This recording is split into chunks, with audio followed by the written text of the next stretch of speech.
Dwayne Wade and Gabrielle Union have received an NAACP award for their bravery in helping their daughter, Zaya, transition from a male to a female. They had a lot to say in their acceptance speech, and we have a lot to say about that. Trippin' Ain't Easy starts now. The following program is rated TV MAL. It contains strong language and is intended only for mature audiences. Allow me to reintroduce myself. My name is Art. A to the RT. So many niggas want beef, go to Arby's. Not too many rappers in this game that can stop me feeling cocky. Cause my flow hella stocky. Yeah, and I does this shit. Flow sick, something like when your two cousins kiss. Ew. And y'all niggas know who run this shit. They out of breath. Tell the coach I need 100 bricks. Let me cook them in the oven quick. Take them out when these percussions kick. Yeah, and it was never really a discussion, kids. Trade you to another team like the Russians did. Whoa, what a bitches that be sucking dick. Hit me up, you know I love that shit. Yeah. And it's all go when I touch that bitch. Pass it to me, watch me clutch that shit. Swish, swish.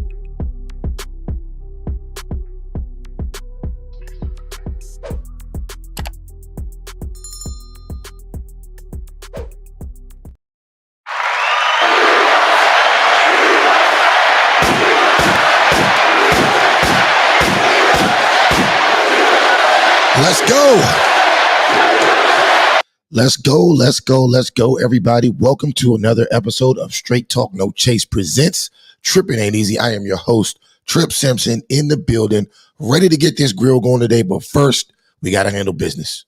I know you're going to look after family. What family you talking about, Ice?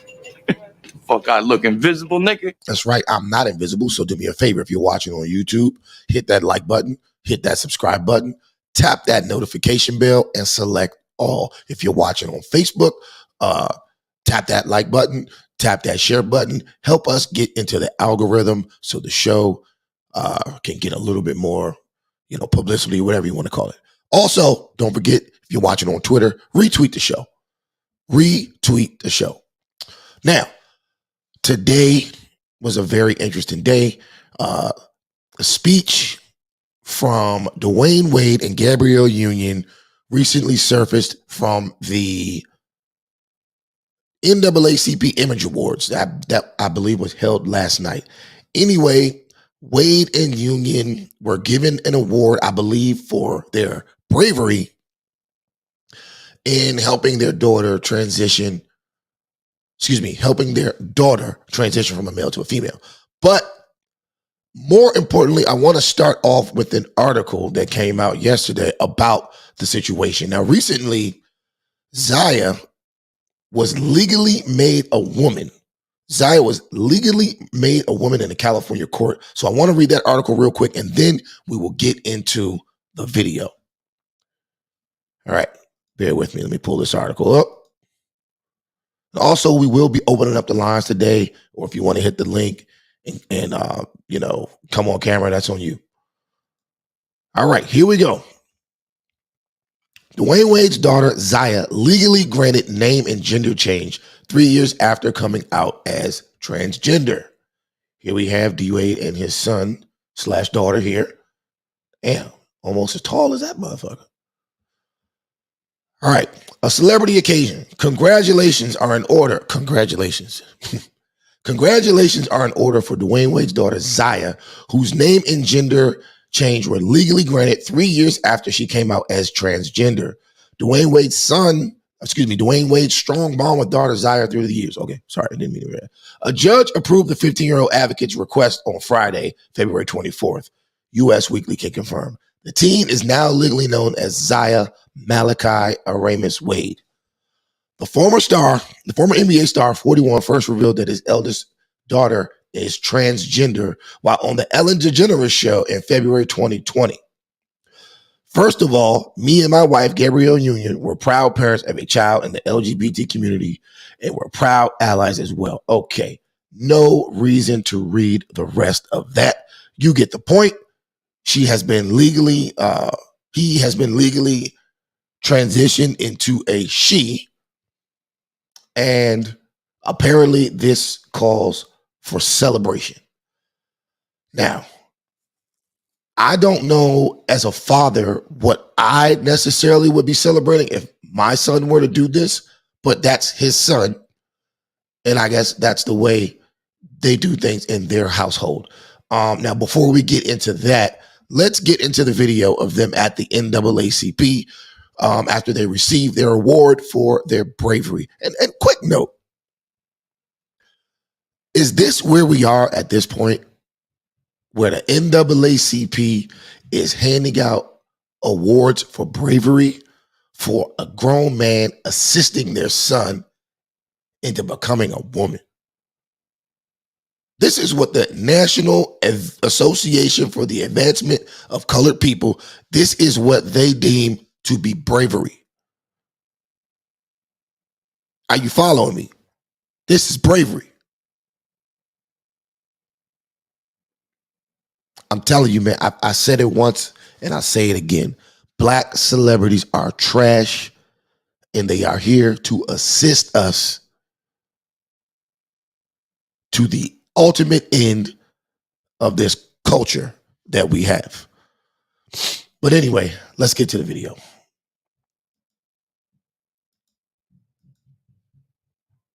All right. Where the hell is it? Okay. Boom. Here we go. Let's go back. Thank you guys for that ovation. We don't stand up here alone. As we know, it takes a village, it takes a community. We stand up here today as two people who have worked tirelessly to have resources and access. As two people willing to use our microphones. Fair use, fair use, fair use. For what we believe and what other families are going through. I'm intentional when I use my platform. I recognize what I've been given, and it is my job to uplift the voices of others and share my access and resources. I want to take this moment to publicly speak to our daughter, Zaya. Zaya, as your father, all I've wanted to do was get it right.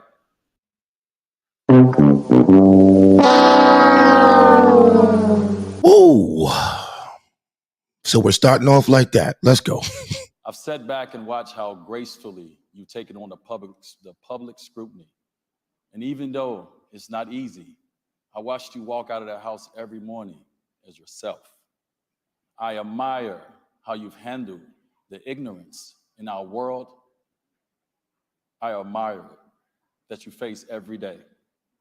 To say that your village is proud of you is an understatement. Thank you for showing me that there's more than just one way to communicate effectively. You've taught me that communication with my mouth isn't enough.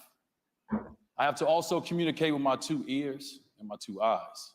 Look how fake concerned all these people look in the audience. I can't stand none of these niggas, man. I really can't stand them. I cannot stand Black celebrities. They are the worst people on the planet. Look at how fake concerned and how fake admiring. Like, look how they look. Just peep the crowd, right? Peep the crowd. They all know the cameras are on them. The cameras are looking for just one of these niggas to look at them side-eyed so they can run them through the mud. All of these niggas are trained perfectly. As your father, my job isn't to create a version of myself or direct your future. My role. And boom, let me stop it right there. As a father, you are supposed to direct your kids' future. You can't let the world direct your kids. Hence, look at the results of our community. There are not enough fathers directing their sons into the right direction. But see, that's another reason why we don't have old money. That's another reason why we don't have generation after generation after generation of business. Real quick, shout out to my man Gilded Quan. Quan, if you want to hop in the conversation, I'll send you the link for show. For show. But yeah, that's another reason why we don't have generations of black business. We had a lot of black business in the 60s, but it's because people didn't continue to be hard on their kids to make them a part of the business, which gets us to the point where we're at today, where our children just stray off and they have this individualized attitude where it's all about them and the world is their oyster. No, it's about family. It's about building. It's about making sure generation after generation is secure. But I digress. Is to be a facilitator to your hopes, your wishes, your dreams.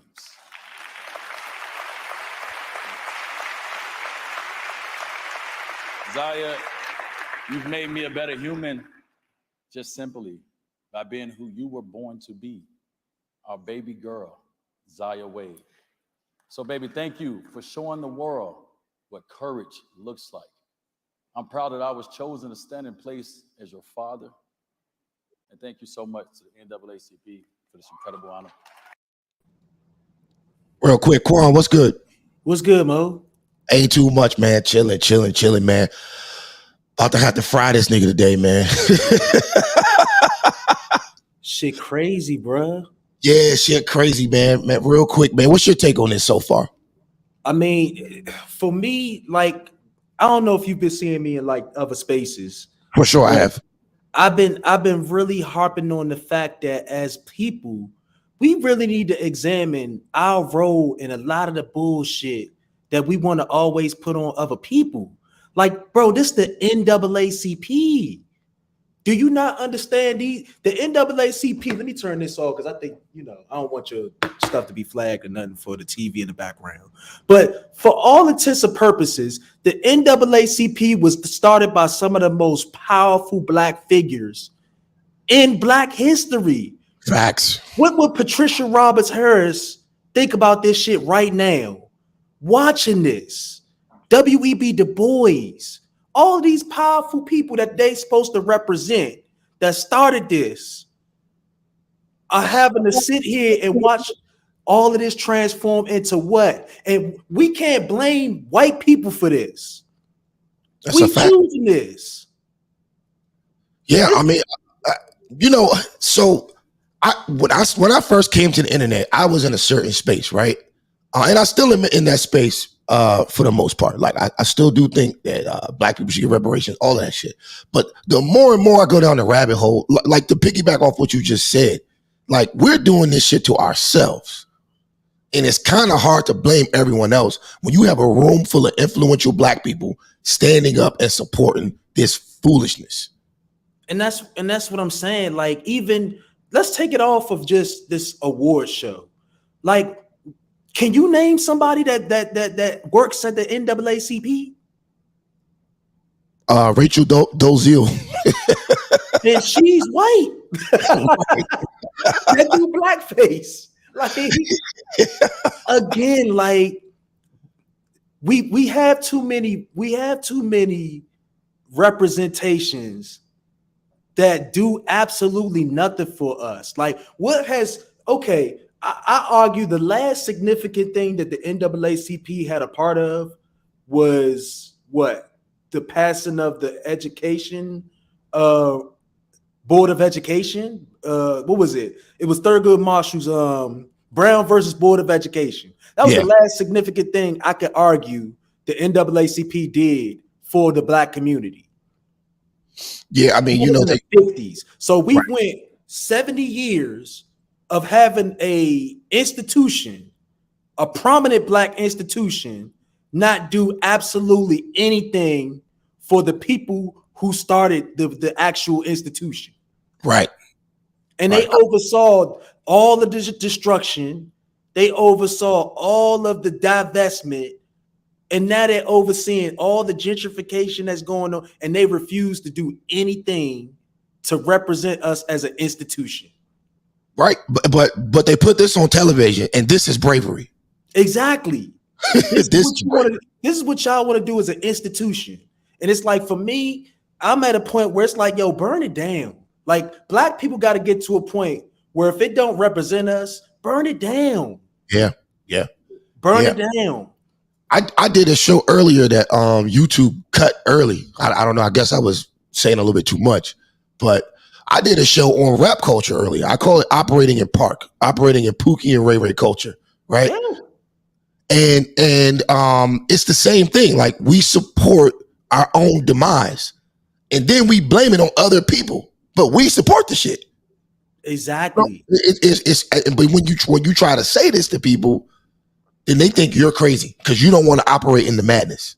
Exactly. And it's like, it just get, because I just got off a panel, and it's like, yo, it gets so hard to have these conversations about things like institutional oppression and race. It's getting harder to have these conversations because the very people that you want to hold accountable, all they do is hold a mirror up at our community and be like, there's your institutional racism. Facts. I can't hold their institutions that we've researched about and found evidence of what they did when they're able to hold a mirror up at the NAACP supporting the fuckery. Facts. And it's like, at this point, some of this shit, as much smoke as we want to have for like people in the community who do the bullshit, we gotta have real smoke for the nonprofits that do nothing, the organizations that do nothing, the celebrities that do nothing. Like, we really have to, like, when Trump, and I hate to reference him, but he had a point when he was like, clean the swamp. We got to clean the swamp of black fuckery. And to me, we always want to look at the bottom. We need to start at the top. These niggas got to go. NAACP got to go. The CDC has to go. Yep. Who else represents black people? UNICEF. They ain't supported nobody black in years. They got to go. The United Negro College Fund. They got to go. Because they ain't supporting nobody that's black. I don't know no black people that work there. They not in our communities. They don't affect change for black people that me and you walk across the street and see every day. They can't tell you who the UNICEF is, much more who works there. Facts. I mean, they're all shell companies at this point. That's what I'm saying. And even when it comes to black politicians, like some of these people, we don't even know. The average black person don't even know who their black representation is. And it's not necessarily ignorance. It's that they're not out to be seen. They're not making inroads in a lot of these communities. They're not collaborating and coordinating in a lot of these communities that need representation, that need a voice. They're just aiding and abetting them for the most part. And that's what they're allegedly here for. That's what I'm saying. It's like, how can I get upset at the federal government when we elect these black leaders in the district government and all they do is oversee gentrification? They'll see a school get turned into a dog park and won't say nothing. It's crickets. I mean, look. How could you as a black leader watch somebody take a school away, take a grocery store away, take a hospital away, and turn it into hotels and condos and still consider yourself leadership? Yeah. Who was the people that got you in office? And you watching them destroy your constituency right in front of you, but you call yourself a black leader. They got to go too. Yeah, I agree. Shit. Well, let's hey, I don't know if you've seen this, but they it's a lot of interesting points in this video that I want to cover today. I mean, if you got time, look, you're more than welcome to stay. I'm not sure what your schedule looking like. I got a little bit of time. I got to get to sleep soon, but I hear you. All right, well, let's get it. Yeah.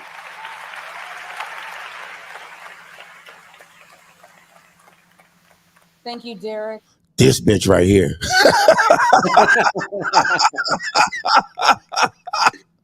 Oh my goodness, John. This is wow, man. All right, I'm gonna let it play. I know the people want to hear the damn video. Yeah, this oof. And the NAACP, it's humbling to stand here surrounded by friends and heroes, OGs and icons, all working to advance the lives of Black people and pay respect to an organization that has led us through over a century of relentless challenge, pain, triumph, and change. And now stands with us again at the foot of a very new era of activism. A new era that demands our collective answer to one simple question. Will we fight for some, or will we fight for all of our people?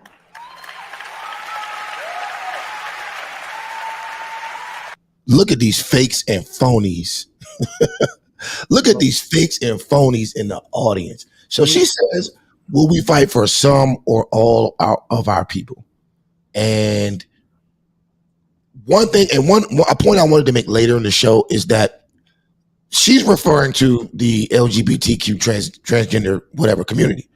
And I find it interesting that, and I have a couple clips I want to play later that'll show this, but every time you hear a statistic or a complaint by the LGBT community, most specifically the trans community, they always end their point with, especially in Black trans or especially in trans of color. So what does that tell you?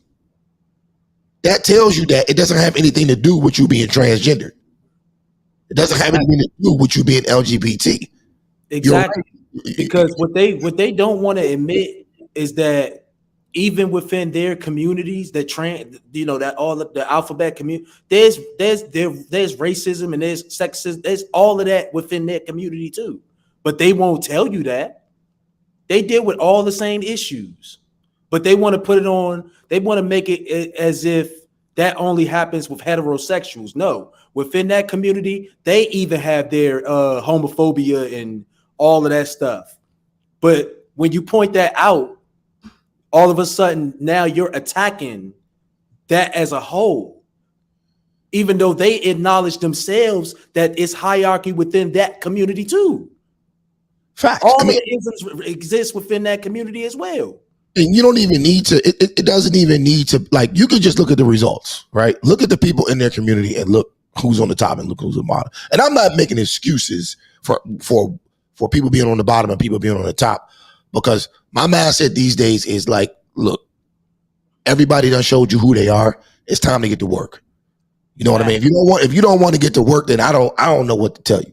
So, but if we're gonna make the argument that trans people are oppressed, then let's look at all the numbers and let's look at who is actually on the bottom of this group and compare them to the rest of society, and then boom, you have your answer right there. Exactly. But if you point that out, and this is the problem overall, anytime you provide any factual line of evidence that disapproves or that counteracts any of their logic, now you get into the what do they call it? The shame, the insults, Need to be right. Exactly. And it's like there's no conversation to be had at that point. Facts.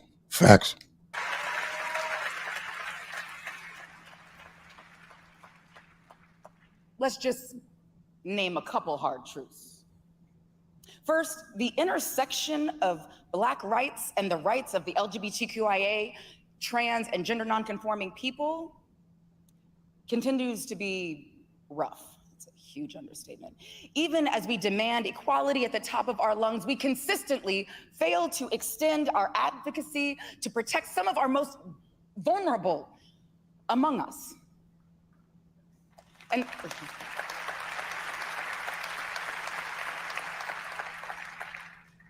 And second, Black trans people are being targeted, terrorized, and hunted in this country.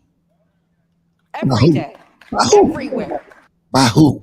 Who the oh my God. Come on, everybody hates Chris. What are you doing out here, man? He got to play that? Man. I know, and it's, look, let's take a poll. What do you think he's thinking in his head, even though he's making his face? He's making that face, but what do you think in his mind he thinking? I guarantee you he's thinking like, let me just look like this so I can continue to keep my. I'm like, man, this is some bullshit.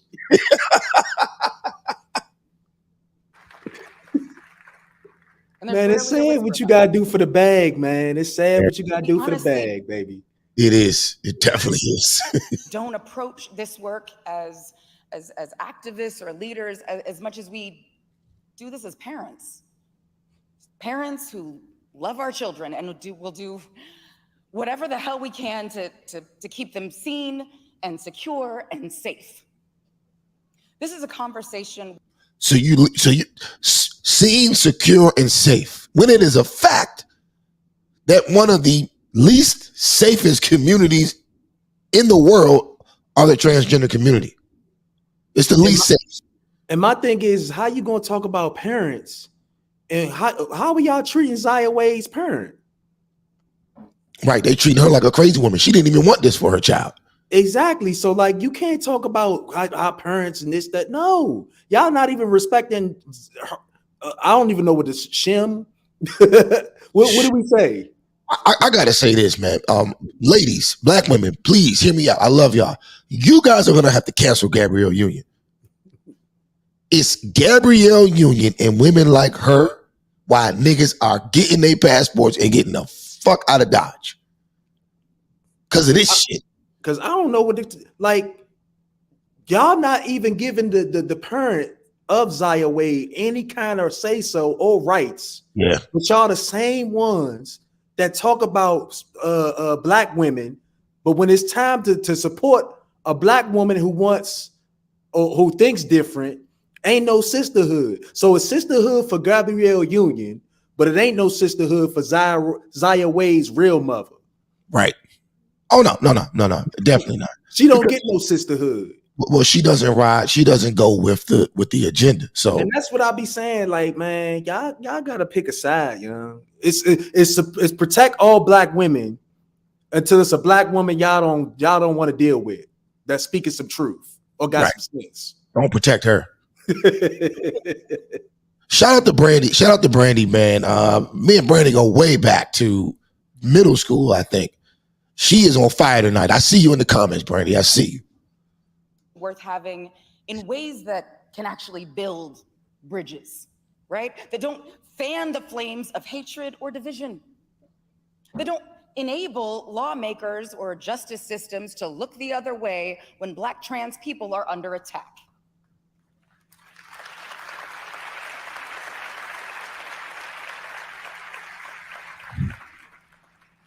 They don't drive more young people to hate themselves or harm themselves. They don't cost people their lives. So we are humbled and we are hopeful for the future. We are hopeful that we may witness a real shift in the fight for justice. The moment the movement makes room for everyone.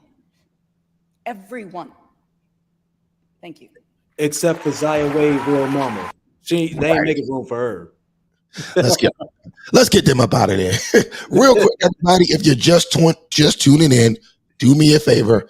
Smack the like button, smack the subscribe button, hit the notification bell and select all. If you're on Facebook, hit the like button, hit the share button. If you're on Twitter, please retweet. We are talking Dwayne Wade, Gabrielle Union at the NAACP Awards. Now, I kind of want to shift gears. We went through the acceptance speech, and I think the main part, because we can sit and shit on them all day. That's easy. Mm-hmm. But the main thing that I wanted to discuss today is, in my opinion, the bullshit activism that comes out of the trans community. And I don't think it's genuine in nature. Now, I don't know. I mean, there could be some of you guys who agree or disagree or whatever. I got the link open. If you wanna join the conversation, the link is pinned to the top of each chat. So you should be able to join if you want to join and give your 2 cents. However, I want to kind of move on to another video to kind of piggyback on what Gabrielle Union was trying to say to the audience. And this is about trans activism. So this is a clip from MSNBC from like a year or two ago, where you had two trans activists on discussing some of the issues that they claim that they're facing today. So let's get to that. Bear with me for a second. Let me get to the video. All right, boom. Here we go. Trans activists on being the blueprint for struggle for Black freedom. Oh, hell no. Yeah, let's go. I believe in our power. I believe in Black trans power. Oh,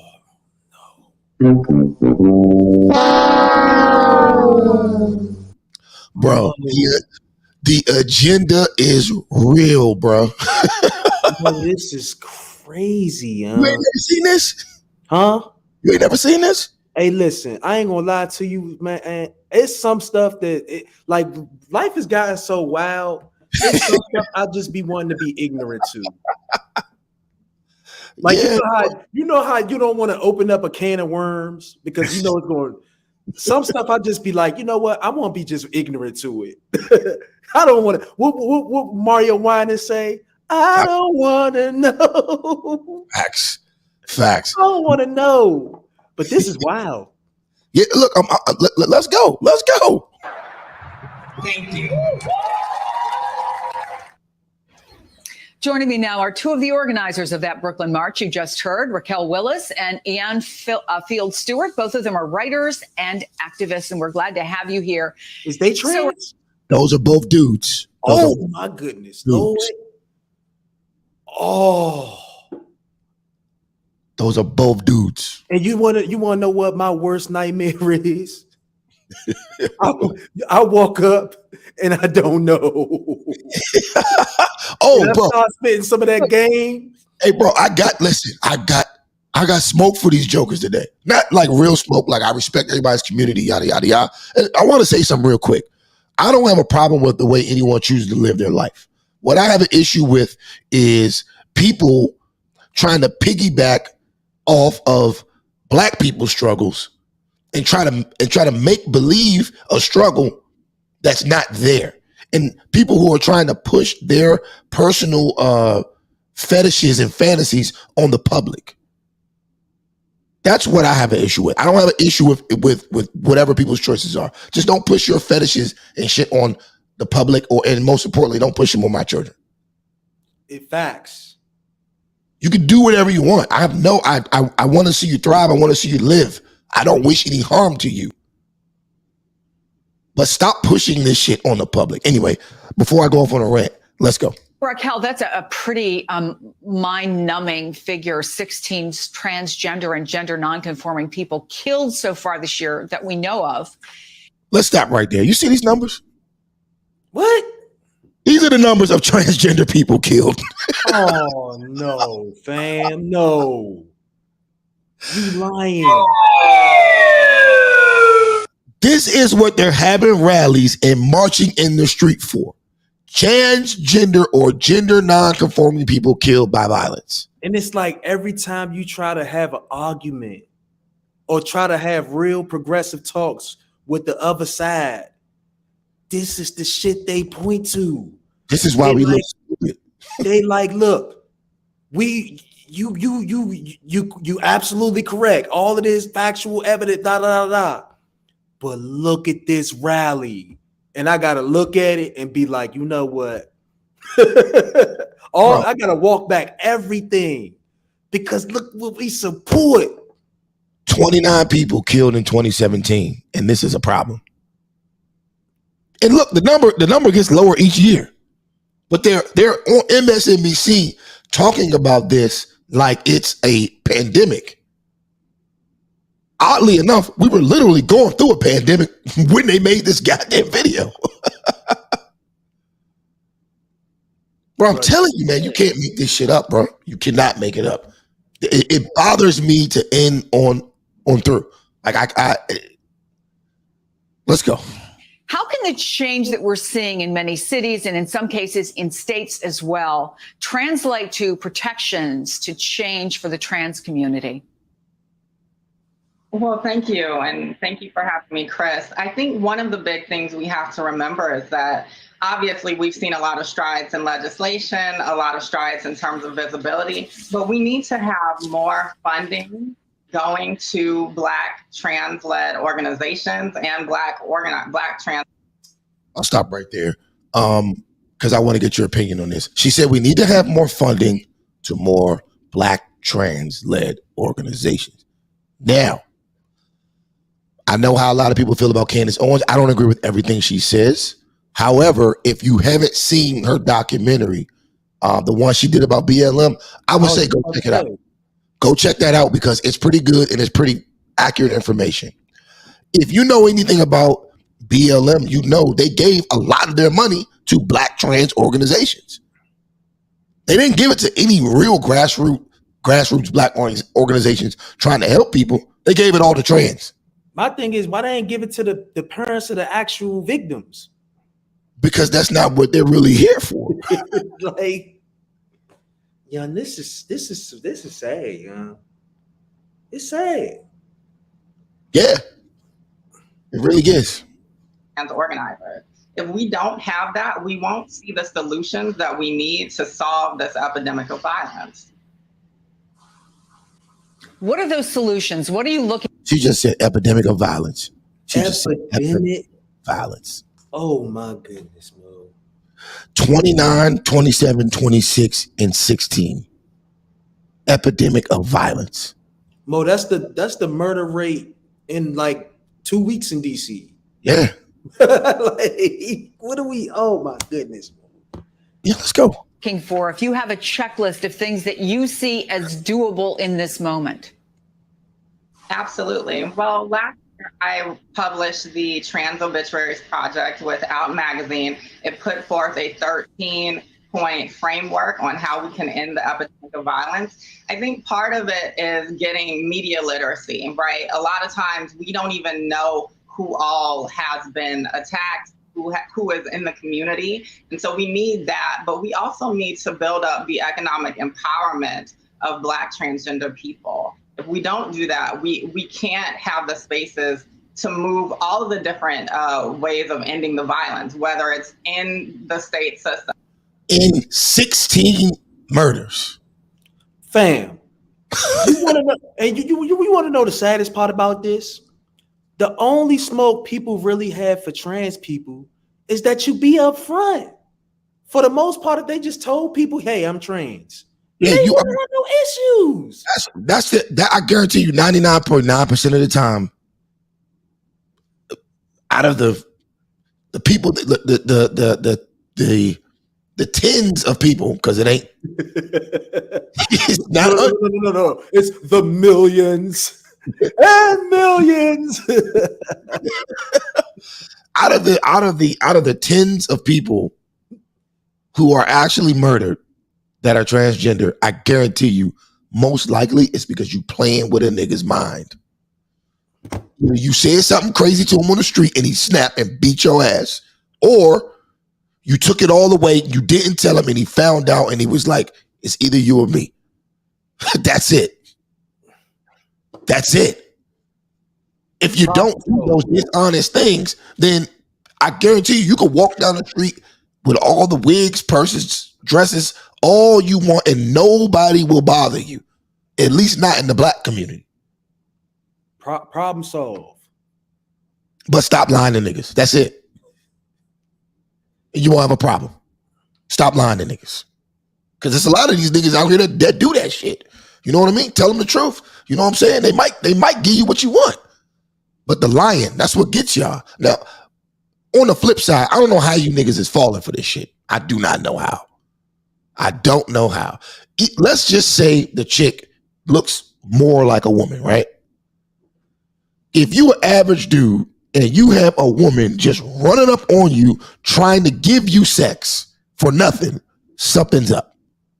That is a fact. Either she's trying to rob you, she's a man, or she works for the FBI, something like that. or she's a prostitute. It's one of those four things. So if you can't see through that, like y'all brothers got to get more smart, period. But we can do that's a whole nother show. Whether you're incarcerated or detained, or whether you're facing violence in your own home, we have to have a holistic framework that touches on all of these different ways that we are impacted. So, Ian, do you feel like this is a moment that brings an opportunity? I know, some cities are marking Pride this weekend. There are rallies around the trans community in Chicago, a Black Trans Lives Matter rally planned for this weekend. How are Pride and the definition of what Pride is maybe different or newly focused this year, given how much there's been conversations about racial injustice?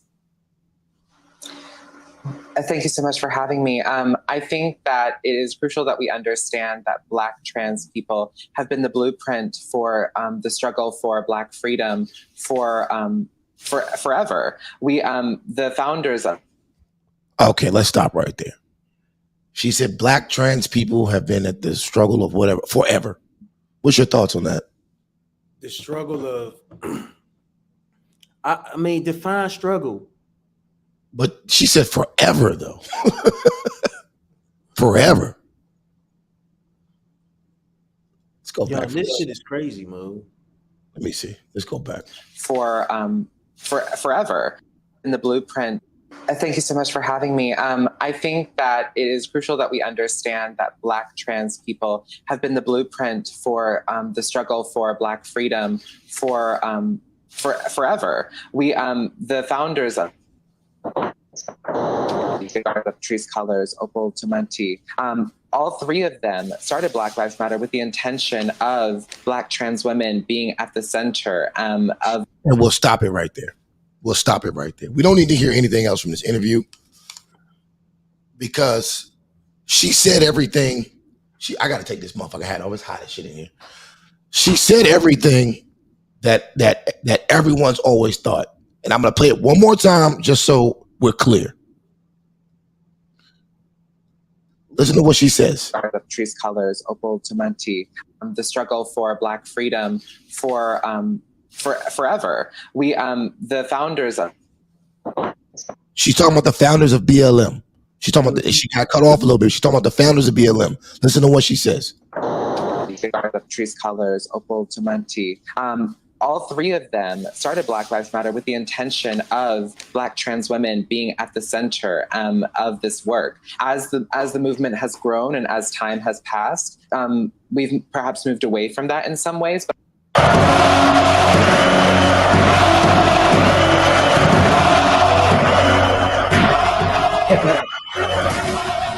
and there it is right there. There it is right there. They started BLM with the intentions of putting Black trans up front at the forefront of the movement. They use dead black men as martyrs to promote their sexual preference. And that's why Black men, for the most part, are tired of it. Because one thing we got to understand, the U.S. specifically, it runs on Black death. It runs on Black death. If we ain't dying, a lot of this stuff ain't moving, man. It's not moving. And it's sad to say, but they really depend on, like, all of the think about every movement that has gotten us anywhere or anything that's been created in our names. It's always come on the backs of Black death. Facts. I mean, Joe Biden wouldn't even be the president if George Floyd didn't die. And they thanked him for it. Remember, they kneeled and they slipped out and was like, we want to thank George Floyd for dying. I'm like, holy shit, they said that? Bro, that's what, listen, man, like. They said the quiet part out loud. That's why, like, I'm telling you, the Democratic Party has, in their actions, have damn near sent me all the way to the other side. only because I hate them so much. I just want to see them lose at this point. Because of the disrespect to the community. Yes, in every way. And they always circling back. Like, how many times we gonna throw Hillary out there? And she went from super predators to hot sauce in my bag. Like, come on, fam. What are we doing here? I got some shit for you though. We talking about transgender activism. Transgender activism. Let's go. For nearly 25 years, Don Zucker has been known as the wacky owner of the Star Wars memorabilia store here in Aberdeen. But a transgender councilwoman says he's a bigot who went to the dark side on her. White people call it other white people bigots, bro.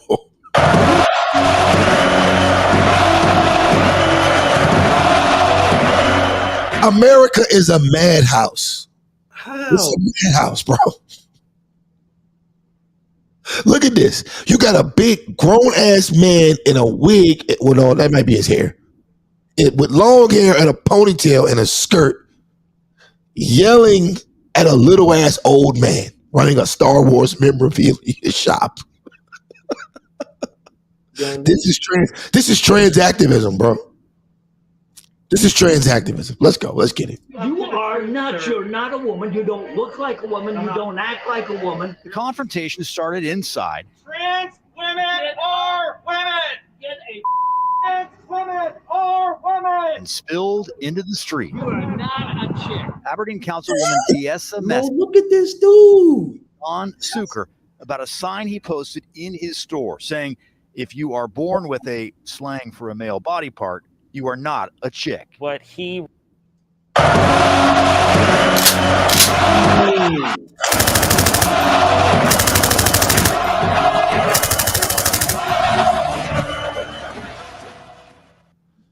Oh, this shit gets crazy, man. Look at this grown-ass man acting sad because he saw a sign.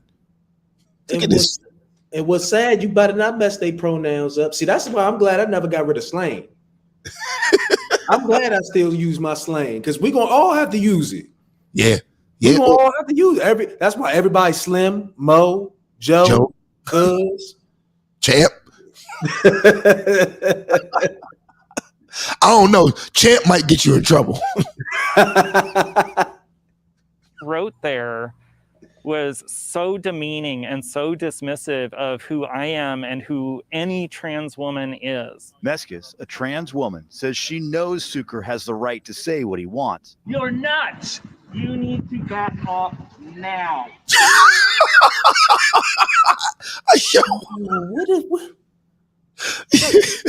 This is some sad Negro mess, Mo.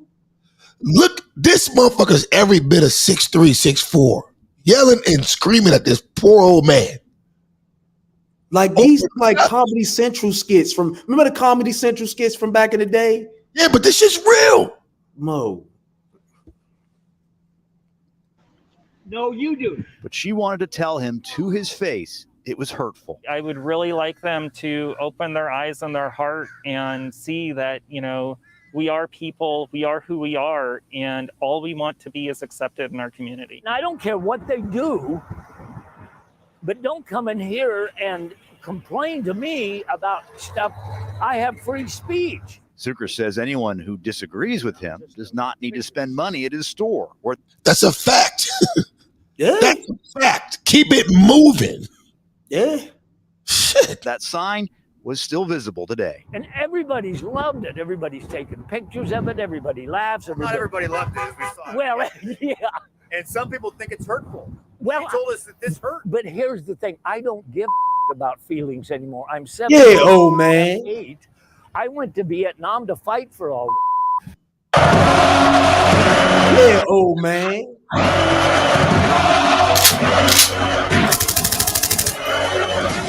Yo, listen, my man is like I can't wait. Well, I'm already like that now, but I can't wait till I get his age and I can just tell you to fuck off. This motherfucker. No, but Trip, it's old niggas still tap dancing. Yeah. I can't imagine, man. Dog, you'll be surprised, Mo. Like our old people, them mofos still be tapped that. We just watched it. Yeah. Who was that? Angela Bassett? She's sitting up there. What's the one from the congresswoman from California? Auntie. What's her name? I know you talking about. Yeah. Still tap dancing. Old as a motherfucker. Her You ain't spot got nothing to look forward to. Old as a man. I gotta do a show now. I'll invite you to that one also. Old niggas just still tap dance. We call it still tap dancing. Still soft shit. I'm like, young. And you want to know who the worst one is? What's that one from South Carolina? I call him Fish Fry. Oh yeah, Clyburn. Oh my God, Clyburn. Yeah. Man, he's the worst, bro. He's the worst. He's the worst, bro. That man. They asked him about rapper. He said, "Rapper who?"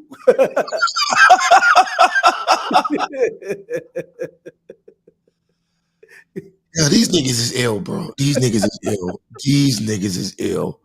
Yo, I'm gonna go to the next video. This gonna be my last one because I gotta get ready for tomorrow. I got you. Okay, I'll let you pick because I'll be here for a while.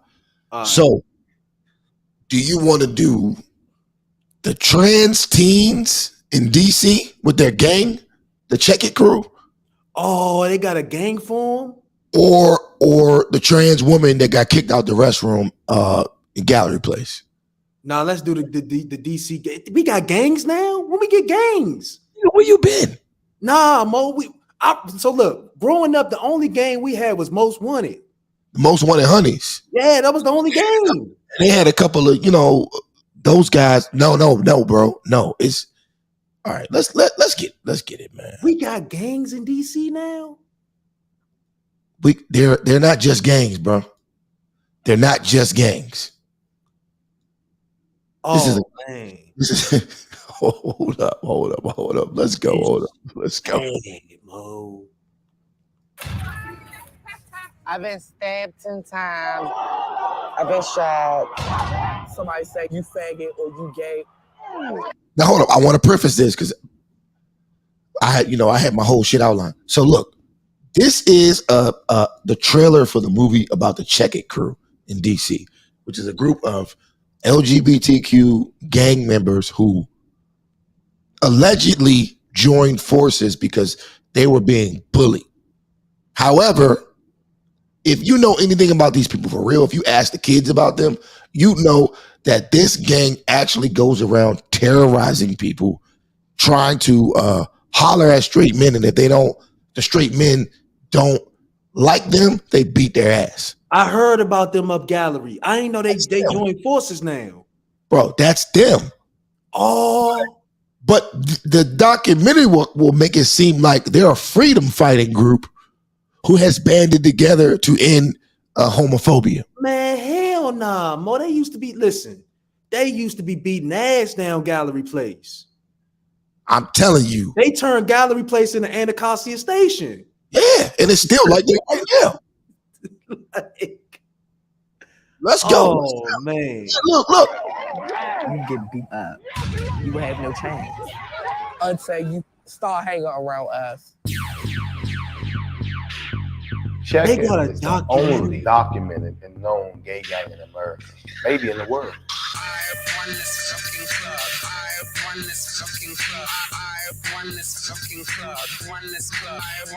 You had two options, either to run or to fight, and we chose.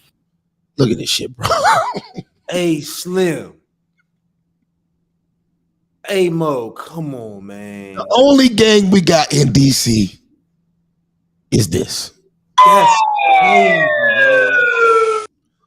DC is known for not having gangs. And just having, really it's all gangs, but nothing to fit. Like, bro, this is real. These niggas is gang. They're gangs.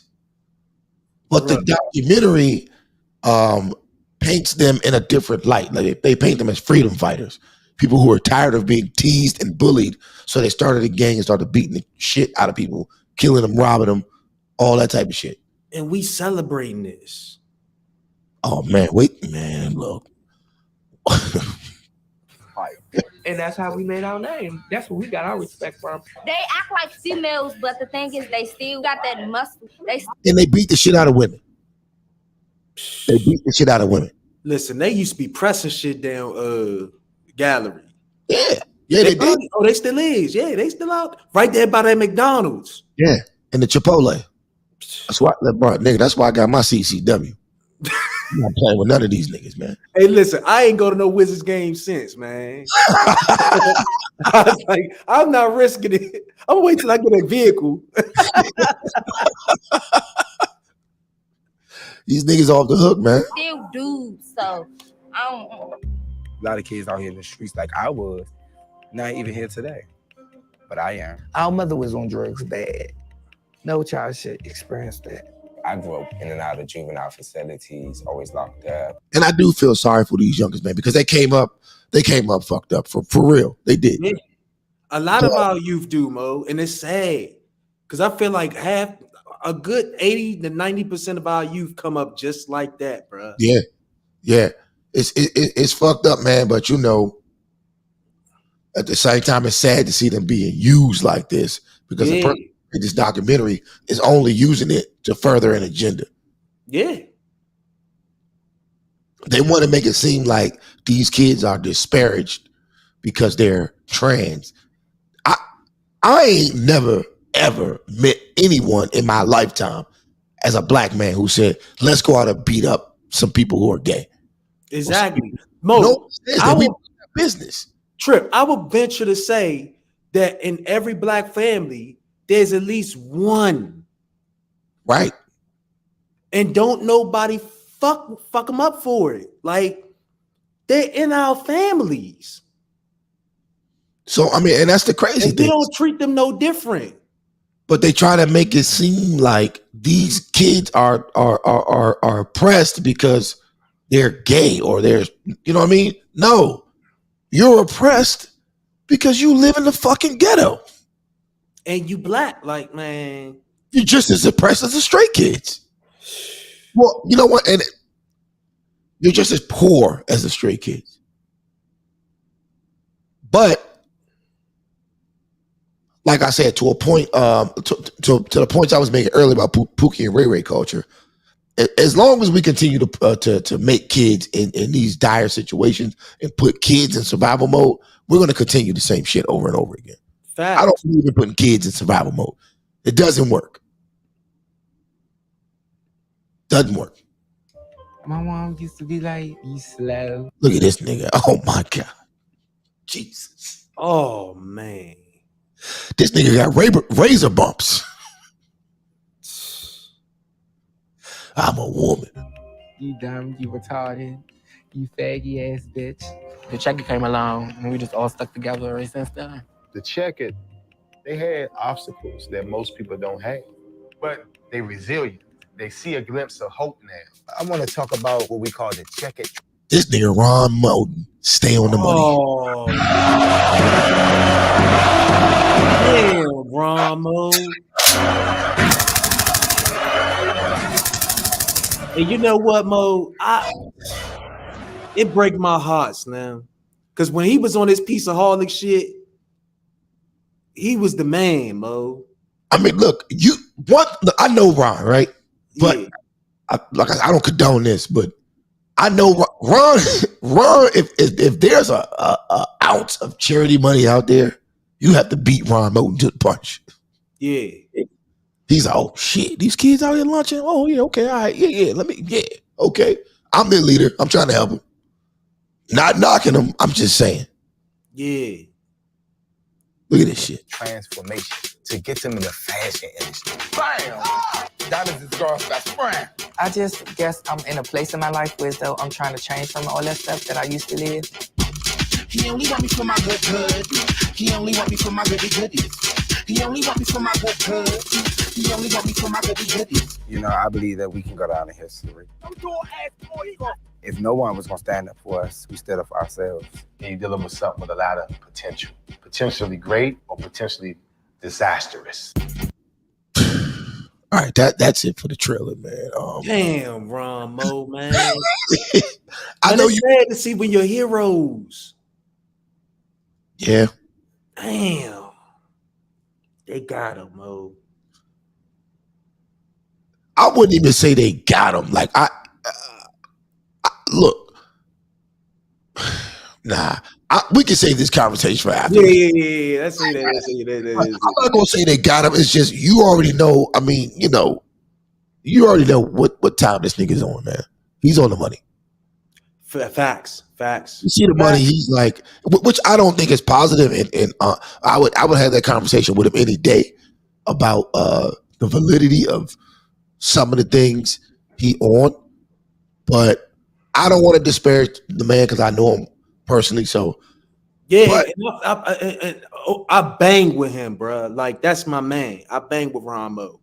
Like he's always in my eyes a net positive. Yeah, like, for sure. There's certain people that even though they got their BS, they can do no wrong in my eyes, and Ramo is definitely one. You know what I'm saying? Yeah, I mean, I'm with you there. But like I said, I don't rock with it. And if he ever wanted to discuss it, we can do it. But no, that's definitely my man's Ace Boone. Like I bang with Slim. Like, but I mean, and I'll say this. I mean, he was slick about it. He was like, yeah, I got him into fashion and I got him off the streets. So I mean, but you know DC Mo. You know this. Like you got like, the shit we do for the bag, bro. Listen, it's Mario Bowser's America, man. There's nothing we can do about it. Nothing we can do, man. And she got on stage talking about, I'm the new Mayor Berry. The only thing I rock with Mario. Well, now okay. So here's my opinion about Bowser. I hate to get off the subject, but fuck it, we there. Yeah. Mario Bowser is good for business, for sure. To an extent, yeah. To the extent. But my problem with her is that she doesn't really run the city well. Like nothing's going good in the city right now.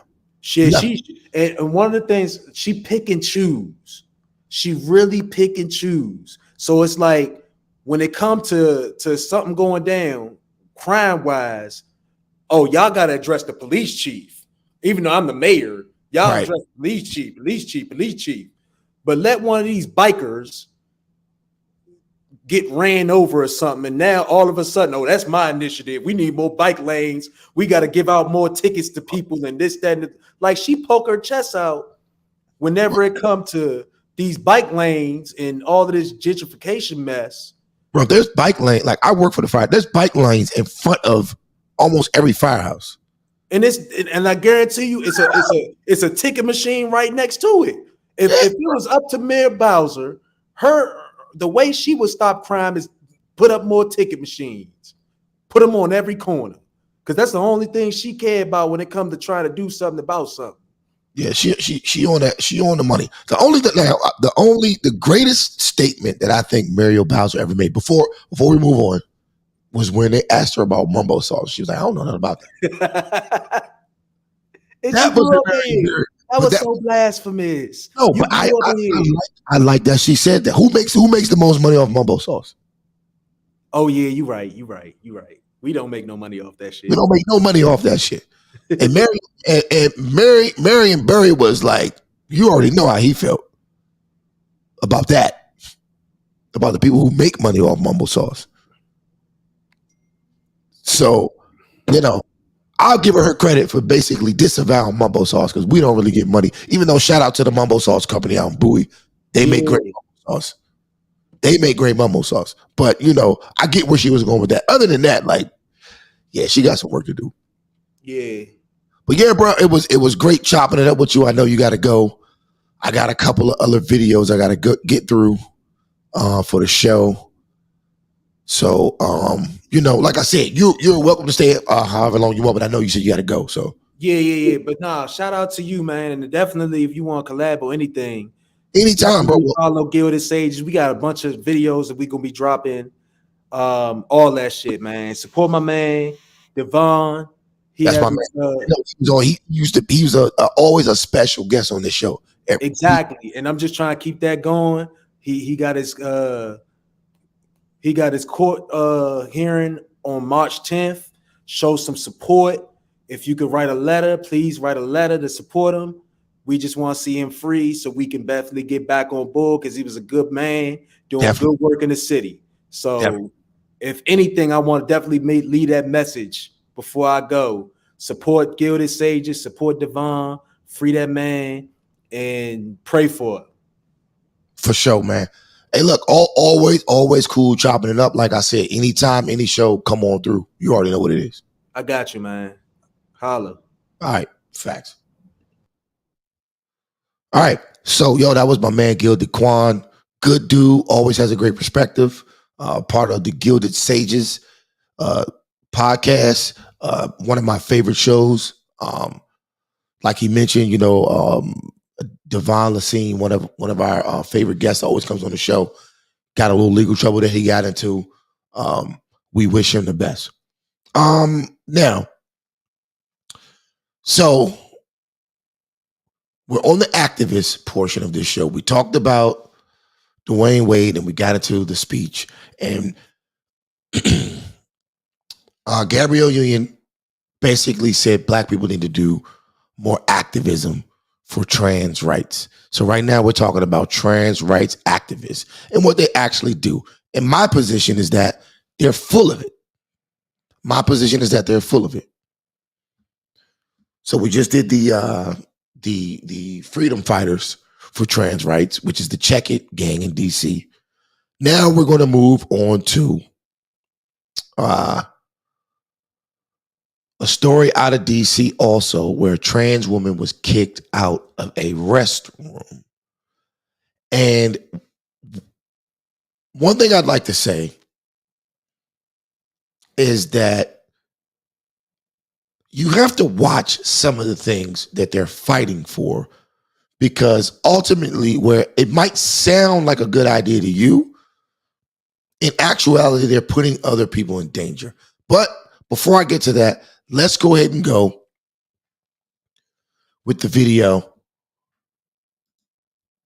about the trans woman mad about not being able to use a woman's bathroom. Let's get to that. Okay, where is that?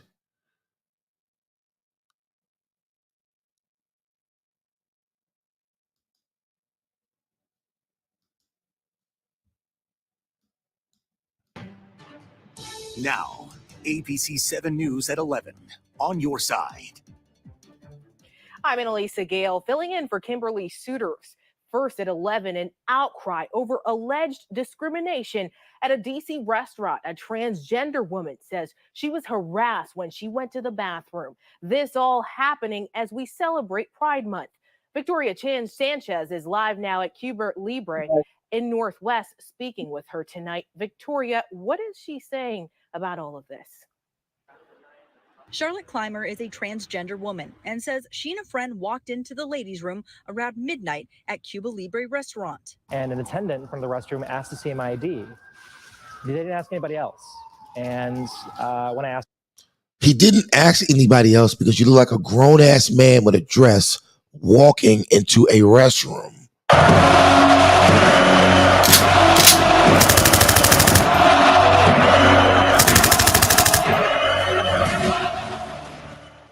This is okay. So, like I said, right now we're talking about transgender activism being based in bullshit.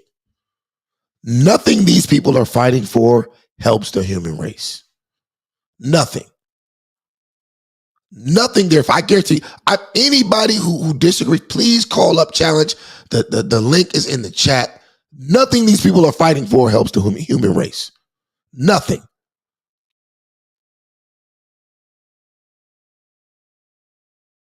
Let's go. That's why they said it's because I have to have female on my ID in order to access the restroom.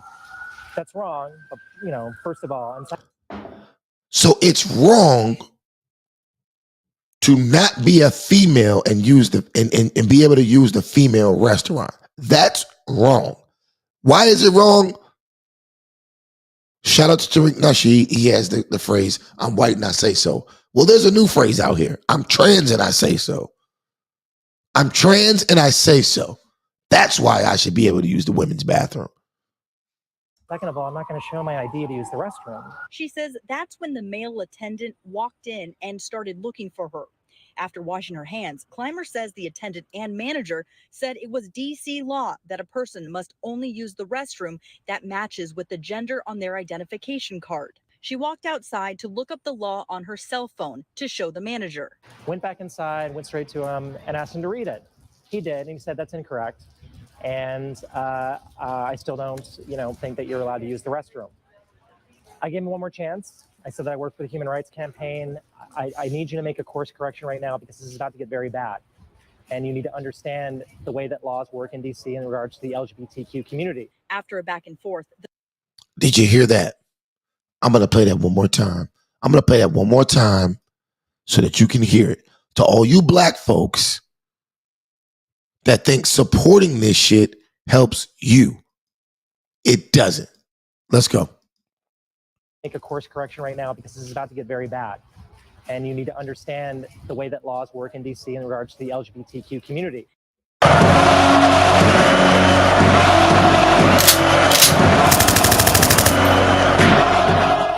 You need to understand the way the laws in DC works in regards to the LGBT community.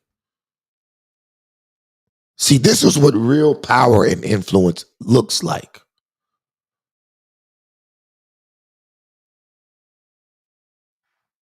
After a back and forth, the manager said he was going to call the cops.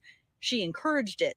Instead, they threw her out, and she called police instead, who said she was in the right. Still, no apology from the manager. He humiliated me intentionally. You're humiliating yourself.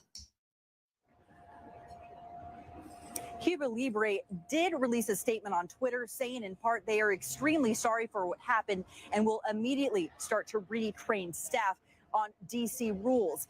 They also said that the CEO reached out to a friend of hers and wants to speak to her personally. Live in Northwest Washington, Victoria Sanchez, ABC 7 News. So that's what you get for trying to protect women. They turn around and they throw you under the bus and say that you're a bigot because you don't want to let a big 6'4" grown-ass man in a dress into the women's restroom. But let's go to the flip side. What happens when you let this shit just go freely? What happens? Now, I'm not going to say every scenario where a trans person rolls up in the bathroom, there's going to be an issue. But at the same time, there's potential for it. Let's get to the next clip. All right, bear with me. Let me get to it.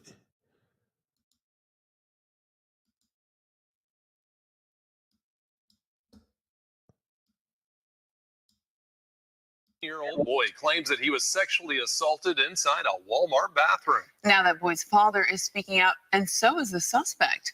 Tonight, News 12's Benjamin Diaz talked to the suspect fresh out of jail. And Ben, what did she say?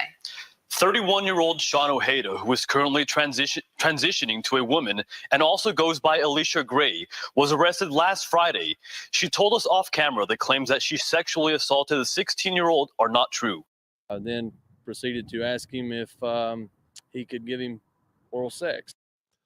So let's slow it down real quick. A 31-year-old man transitioning to a woman goes into a bathroom with a 16-year-old boy, offers him sex,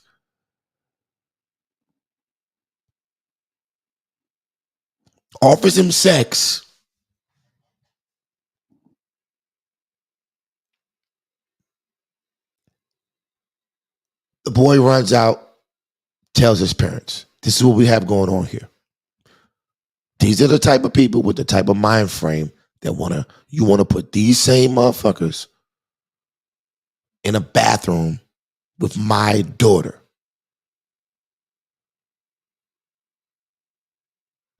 I'm not rocking. If I go anywhere and I see a grown ass man with a wig or long hair and a dress try to roll up in the bathroom with my daughter, it's going to be a fight. You're not doing it. You're not doing it. Now, granted, in this situation, it was a boy, but still, there ain't no cut cards with some folks. And my son's kind of shocking, like, do what? That's the father of the 16-year-old boy who was allegedly sexually assaulted inside of a Walmart bathroom in Durant. A police affidavit shows that late last month, Sean Ojeda, also known as Alicia Gray, was sitting on a bench near the grocery section, and when she saw the 16-year-old, followed him into the bathroom and began inappropriately touching the teen. Pretty much said, I want you to have sex with me 2 times, and my son just shockingly looking at the person and turned to grab some paper towels, telling him, you need to leave me alone. After another person walked into the bathroom, the affidavit states the teen walked out of the bathroom and told his uncle, who was also in the store, what had happened. We came to Walmart and called the police and filed a report against the person. Now, I know you may be asking, okay, why would he play that video? Because it doesn't support my point that transgender women shouldn't be in female bathrooms. Well, I think that transgender people should have their own bathroom. If this is such a big deal to be able to use the bathroom in comfort, then I think transgender people should have their own bathroom where transgender men, transgender women, and gender non-conforming people can all live in harmony, peace, piss, and shit together,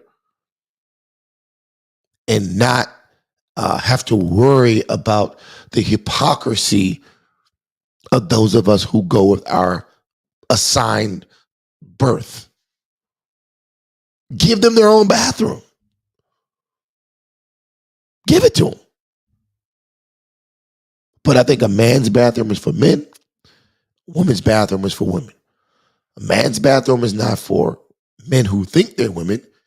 And a woman's bathroom is not for women who think they're men, or vice versa. Give them their own. Ojeda told officers she was looking for someone she met online who looked like the teenager. Tonight, we confronted Ojeda outside her apartment and asked about what happened that day. She said she preferred not to talk on camera without a lawyer present. Can I wait for tomorrow or something like that? I just need to call it like. Oh my God.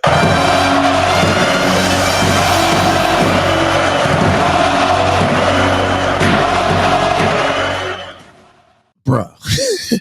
I don't want, listen, this joker can't go to the bathroom with my son or my daughter. Give this, please. Joe Biden, please. Give this nigga his own bathroom. Please. Please. That way I can call him and ask, should I do, Ojeda is out on bond tonight, facing a sexual battery charge. She also faces a charge of obstruction for refusing to give her phone to police. She could face up to 10 years in prison if convicted. Live in the studio, Benjamin Diaz, News 12. I got that thug in love. That's the new sound right there. I got that thug in love. Lock him up.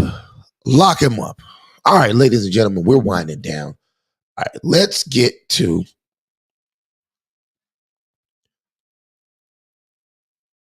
last part of the show. Okay. So I got 2 more videos for you. The next video I got is going to show you exactly why they say transgender people are being targeted. Or excuse me, let me correct that. I'm like 2 cups in on a Centauri whiskey. This is going to basically show you why transgender people are allegedly being attacked and murdered at an epic rate, which they aren't. But this is an example of why things are happening to people. This is an example. Bear with me. Let me get to it. All right, Jesus. Okay. All right. So this next video is about a high school student who ended up murdering a transgender woman because the transgender woman didn't tell them the truth about who they were. And like me and Gilded Quan said earlier, this is the case for the most part when it comes to trans violence. Shout out to Milan, I can't pronounce that. Milibenjibia. It's a contradiction, really. If you're not claiming a man or woman, that there should be a restroom for those people. Yes, I agree. I agree wholeheartedly. Now, like I said, this video is basically what happens when those the low number of transgender people are killed in America per year. Nine times out of 10, this is the reason why they get killed. Let's get to it. And I'm not justifying anyone being murdered. I'm just trying to put this in reason. What up, bro? Salute. Appreciate the support.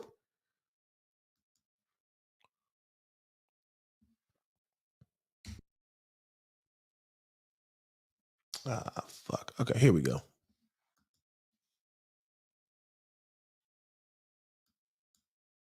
Investigators say the teenage suspect was so enraged that after shooting the victim multiple times, he left and then returned to the crime scene to open fire once again.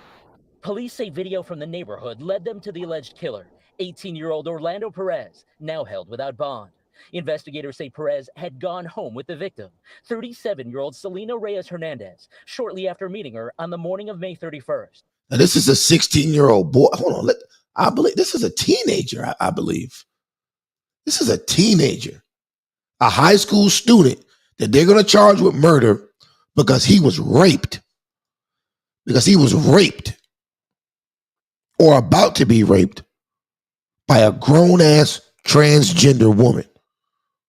They're making the boy seem like the criminal here when he ain't the criminal. He was led on by an adult who wasn't who they said they were.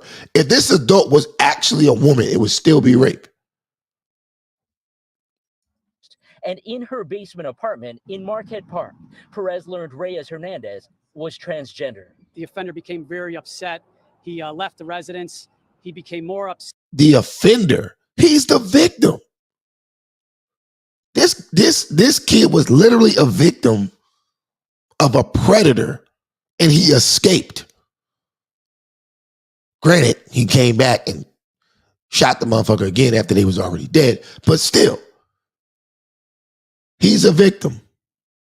And that's when he came back to the residence, and then he brutally murdered the victim in this case. Prosecutors say Perez returned to the apartment a third time, again opening fire on the victim's lifeless body.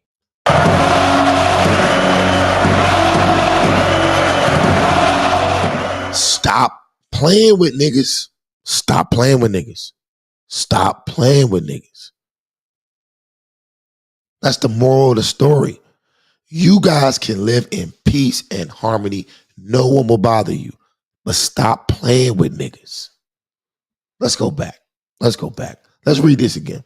Investigators say the teenage suspect was so enraged that after shooting the victim multiple times, he left and then returned to the crime scene to open fire once again.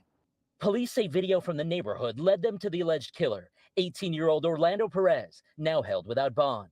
Investigators say Perez had gone home with the victim, 37-year-old Selena Reyes Hernandez, shortly after meeting her on the morning of May 30th. 37-year-old. A 37-year-old man in a wig seduced an 18-year-old boy back to their place. But they're trying to make it seem like the 37-year-old is the victim. No, the 18-year-old's the goddamn hero. Sorry, it's true. 31st. And in her basement apartment in Marquette Park, Perez learned Reyes Hernandez was transgender. The offender became very upset. He left the residence. He became more upset, and that's when he came back to the residence, and then he brutally murdered the victim in this case. Prosecutors say Perez returned to the apartment a third time, again opening fire on the victim's lifeless body. Investigators able to track his alleged movements after gathering more than 24 videos. And police say this image on the victim's phone showed Perez in the residence, at his home where the apparent clothes he had been wearing, and a gun, authorities say, with the same type of bullets used in the shooting. Perez arrested Sunday, the same day marchers... Here we go. Point in case. More fake trans activism. Look at the rainbow fist. Look at the rainbow fist. Look at the rainbow fist. They steal everything that we do, and they claim it for their own and try to make themselves look like victims. This 37-year-old man literally tried to rape an 18-year-old boy by lying to him, pretending to be a woman. And they're out there protesting for the liar.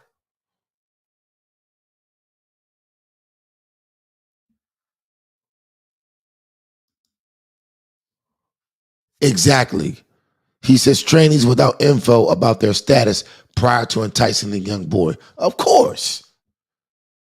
But this is they're marching and protesting for this shit.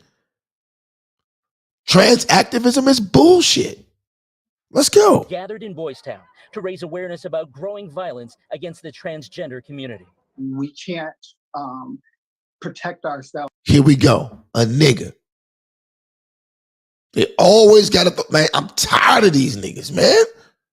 Alone. We need the entire community to come together. Authorities say Perez has no prior record. In court, his attorney said he's a senior at Bogan High School and was on track to graduate. Senior at Bogan High School, on track to graduate. Enticed by a damn near 40-year-old man. By a 40-year-old man who pretended to be a woman and tricked this young boy. Yeah, he came back and smoked him. Stop lying. Stop tricking. Stop being on that foolery. And no one would touch you. I'm telling you, man, trans activism is bullshit. Because they're defending liars, creeps, and weirdos who are deceiving people. Who are deceiving people. And then wondering why they're getting the consequences that they're getting. And it don't even happen that much. We went through the stats earlier. There's never more than 40 transgender deaths, murders a year.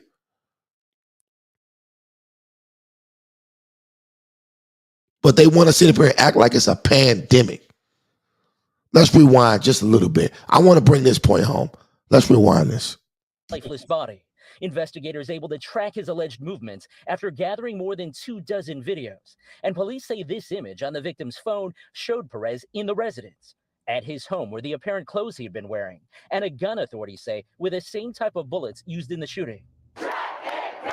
Perez arrested Sunday, the same day marchers gathered in Boys Town to raise awareness about growing violence against the transgender community.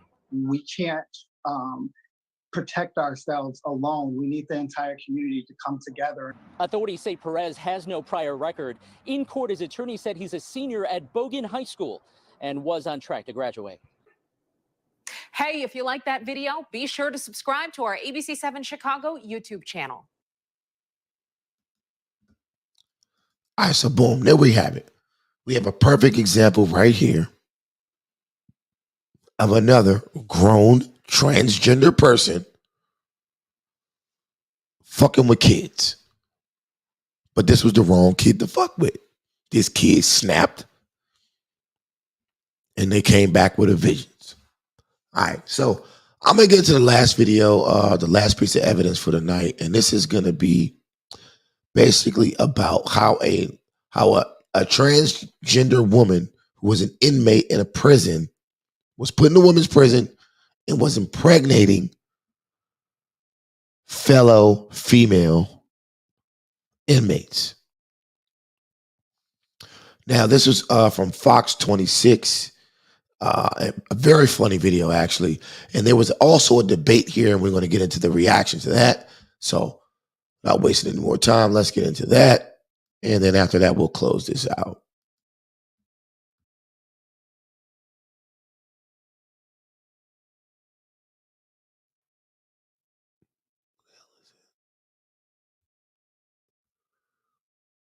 Here we go. Right here.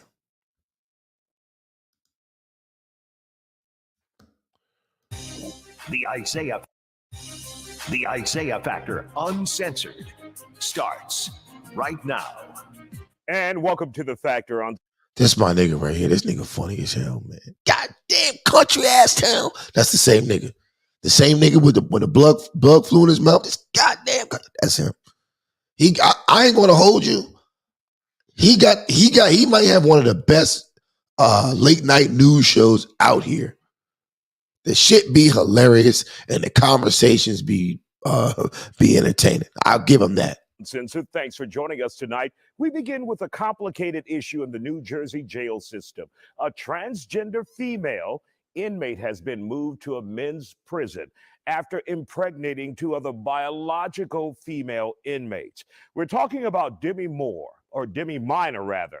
Don't want to make that mistake. Demi Minor. She was born male, but she started her transition as a woman in 2020. Minor has been blogging about her experience in the men's facility.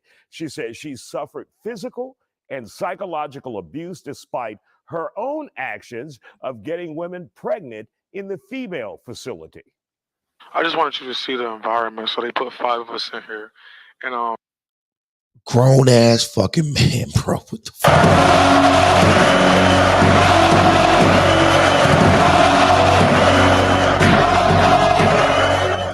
You can't make this up, man. How stupid have we gotten in America? How stupid have we got? I'm just being patient right now. So it's difficult, it's frustrating. I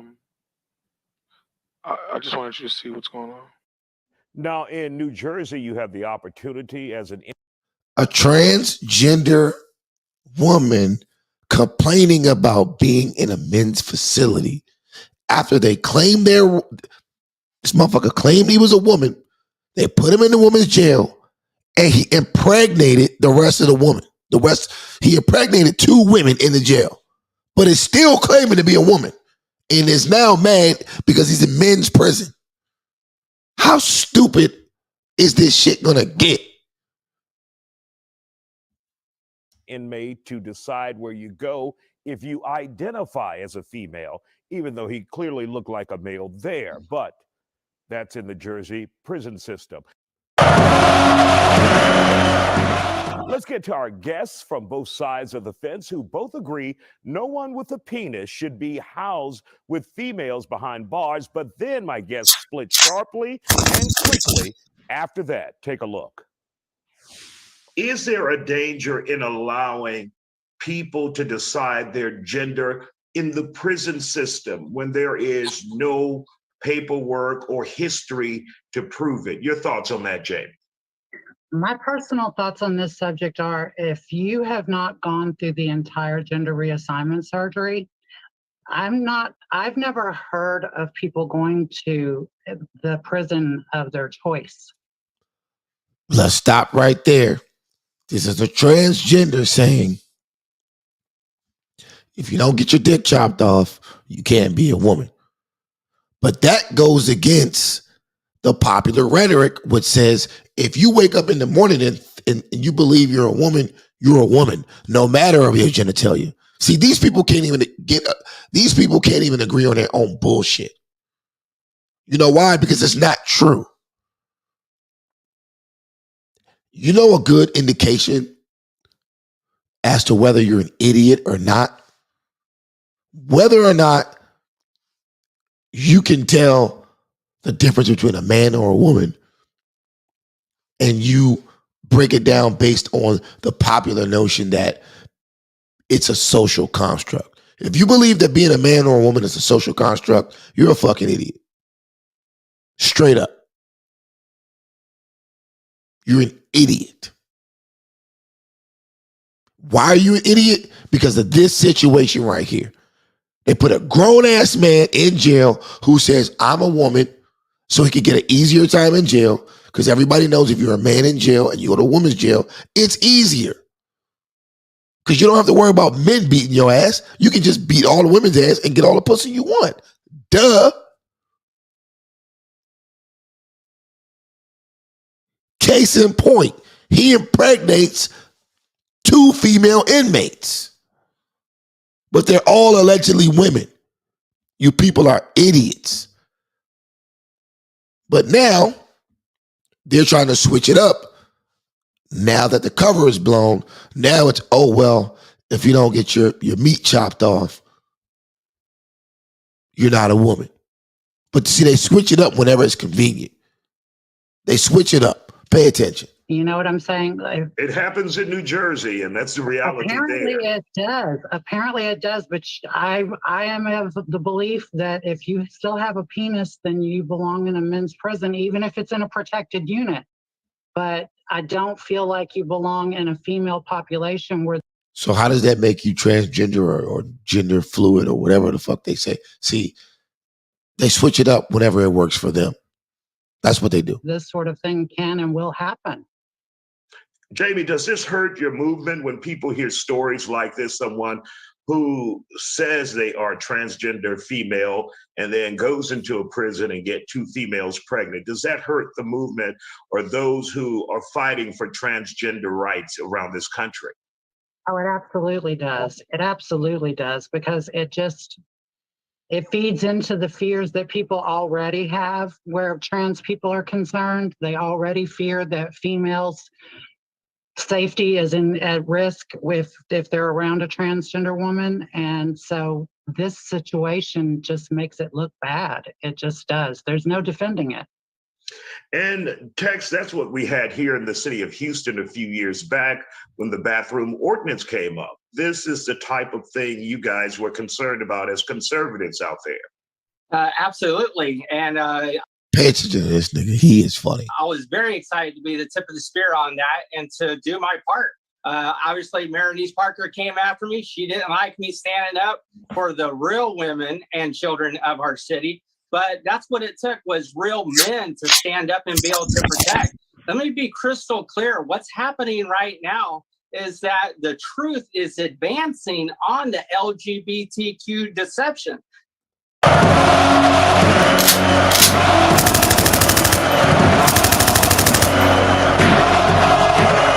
That was over our city here in Houston, all across Texas, and all across America, and all across the globe.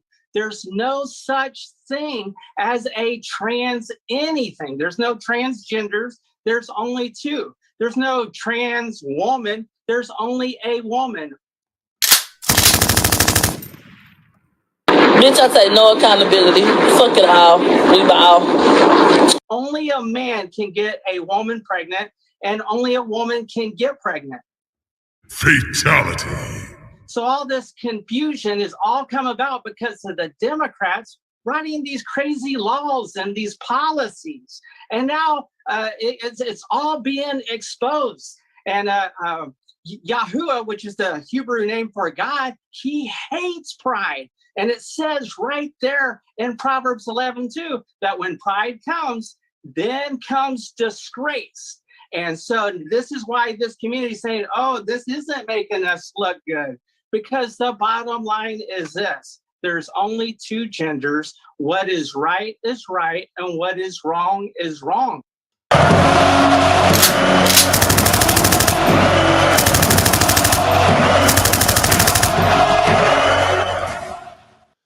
This Joker is 100% correct, and he is cooking.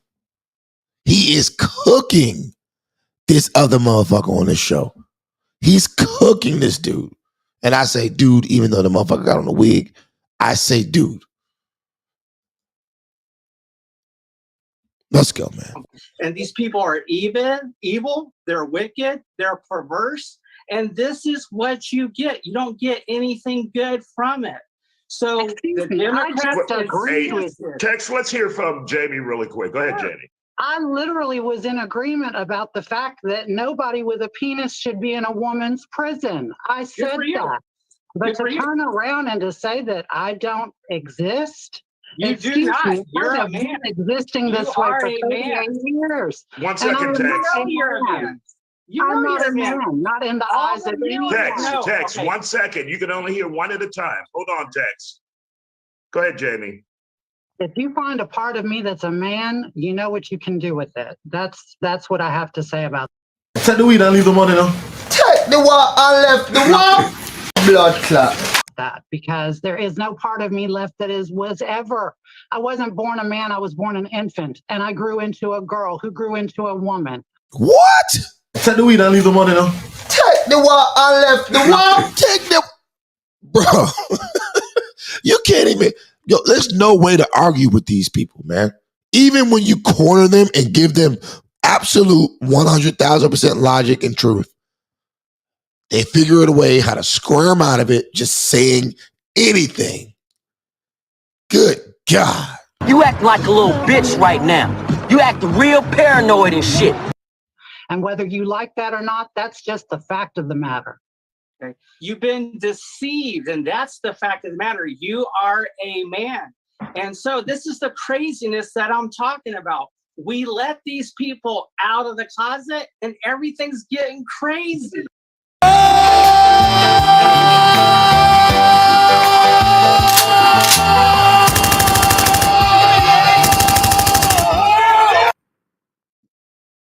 What we all need to do is we need to return everybody back to their closets, lock the door, and throw away the key. This nigga's on fire, bro. I'ma just let him talk, man. I don't got nothing to say. I have nothing else to say until the final thoughts. After he's done talking, I'll get to the final thoughts, and we'll wrap the show up. What do you think of that? Could you be more prejudiced?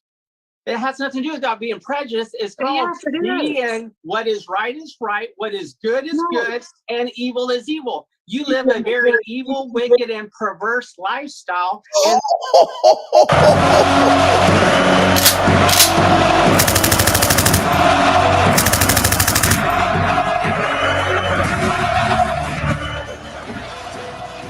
My bad with the sound effects. When I get hyped up, I just go crazy on the sound effects, man. And the evidence is before all the viewers. All the viewers are looking at you right now. Tens of millions of people are looking at you, and they're saying, that dude is a man. They're I got that thug in love. not saying that you're a girl. I hate to, bust your bubble, but that's reality. Live in the real world. Live in the real world. I'm a comedian. I'm not evil. I'm a comedian. I'm not evil. First of all, okay, I'm not coming on here and calling you names and telling you what you are or not. That's on you to define yourself with. But you are not going to sit here and tell me 1 second, what I am Tex. or am not. 1 second, Tex. Give her a chance to You're not going to sit here and tell me what I am or am not. I got that thug in love. I know who and what I am, and you do not define me, sir. Nor does your God or anyone else. I define me. In this world, I define me. Sure. So the whole pride movement within the LGBTQ community is that you guys are so full of pride, and you guys are sitting there puffing yourself up. You're so arrogant, and you make everything being offensive and repulsive, and that you're superior amongst all of us that are normal. And that is wrong. That's full of pride. And that is evil. It is not good. And that is wrong. So the LGBTQ community is being exposed, that all the perversion is being shown. And this is why we get crazy news stories like this. This is why we get men sitting there trying to pretend to be a woman and playing a basketball like a Brittany Griner, who's actually a guy. It's not a woman. You get these people out here jumping in the swimming pool. Tex, that's not accurate. See, I can't stand these niggas, man. Shut your bitch ass up, cuz. Let them niggas talk. Like, you ain't got nothing to do with. Let them niggas talk. It's a good show, and here go the nigga trying to hop in white people's business and side with the guy. My man, yo, shut up, cuz. Let them niggas argue. I'm not going to let you just go wild with misinformation here. Brittany Griner is a female. Who cares? deception is what's being exposed. And so much so in this case right here in prison, it's being exposed. It's all in due time. It's all in due time. All righty. Well, we want to thank you guys for joining us here on The Factor Uncensored. We appreciate you. All right, so what we're gonna do is we're gonna take a brief commercial break, and we're gonna come back with our final thoughts and wrap this up.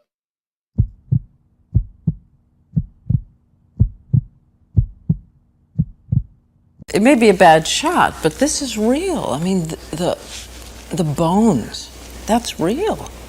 Yeah, my bones, yeah. I'm 5'7" and thin. I can understand what you mean. But that's not just thin. No, what is it? Diane, tell me. Do you know?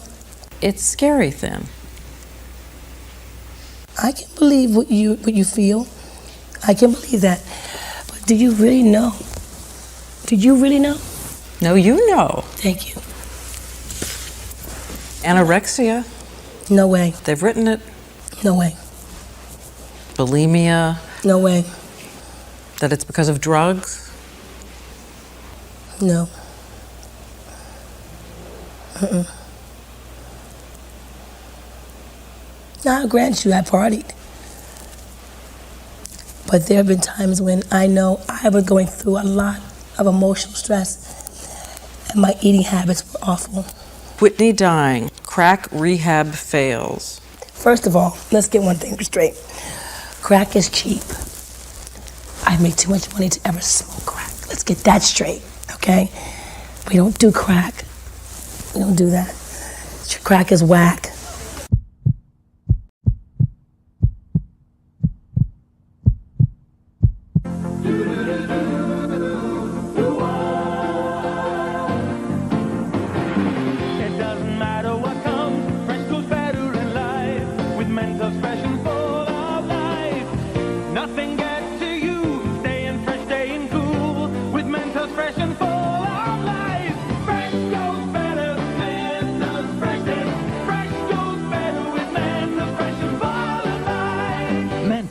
The Fresh Maker.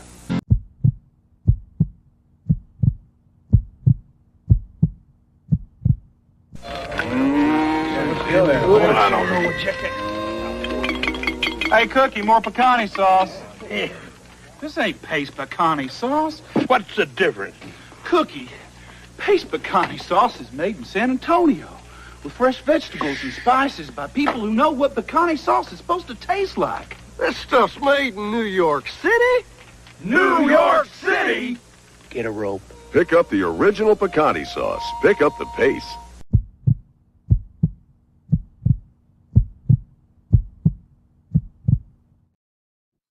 All right, we're back here. Tripping Ain't Easy.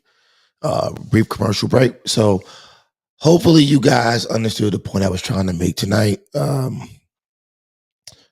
We've gone through several videos and several pieces of evidence and damn near a whole bottle of Suntory Japanese whiskey.